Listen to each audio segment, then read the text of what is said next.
Hi friends.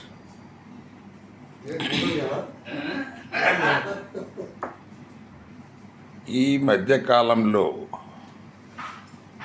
మనకు ఈ మంగళాధారణ తర్వాత సంబంధిత వస్త్రధారణలో కూడా మార్పు, రకరకాల కలర్స్లో మనకు కొంతమంది ఈ మాలలు వేసుకోవటము, అలాగే డ్రెస్ కూడా చేంజ్ చేసి డ్రెస్ కోడ్ కూడా చేంజ్ చేస్తున్నారు. ఇది మనకు ఇప్పటిదాకా దాని గురించి ఎవరు పెద్ద ప్రస్తావనకు రావట్లేదు, కానీ ఇప్పుడు ఈ మధ్య అది ఒక సమస్యగా మారుతూకొస్తుంది.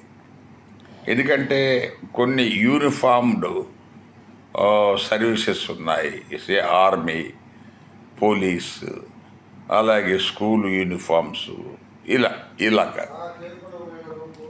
సో అక్కడ మనకు నేను డ్రెస్ కోడ్, నేను మాల వేసుకున్నాను కాబట్టి నేను ఆ డ్రెస్ కోడ్ వేసుకోను, మీరు నన్ను అనుమతించాల్సిందే అని ఒక రకమైన ప్రదర్శనలు, నిరసనలు జరుగుతూ వస్తున్నాయి.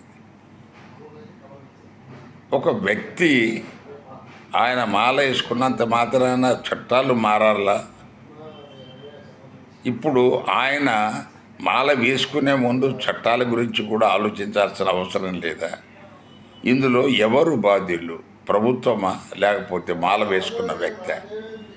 ఒకసారి దీన్ని మనకు ఈ కోర్టులు కానీ లేకపోతే విఘ్నులు కానీ దీని మీద ఏదో ఒక పరిష్కార మార్గం చూపకపోతే ఇది సమస్య జటిలమవుతుంది. మొన్న ఒక ఎస్ఐ గారికి మా పోలీసు డిపార్ట్మెంట్ పర్మిషన్ ఇవ్వలేదని చెప్పేసి డీజీపీ ఆఫీస్ మీద పెద్ద నిరసన ప్రదర్శన అయ్యప్ప స్వాములు చేయటం జరిగింది, అందరూ చూశాం కూడా. సో దీని మీద ఒక పరిష్కారం చూపాల్సిన బాధ్యత ఉంది. Thank you.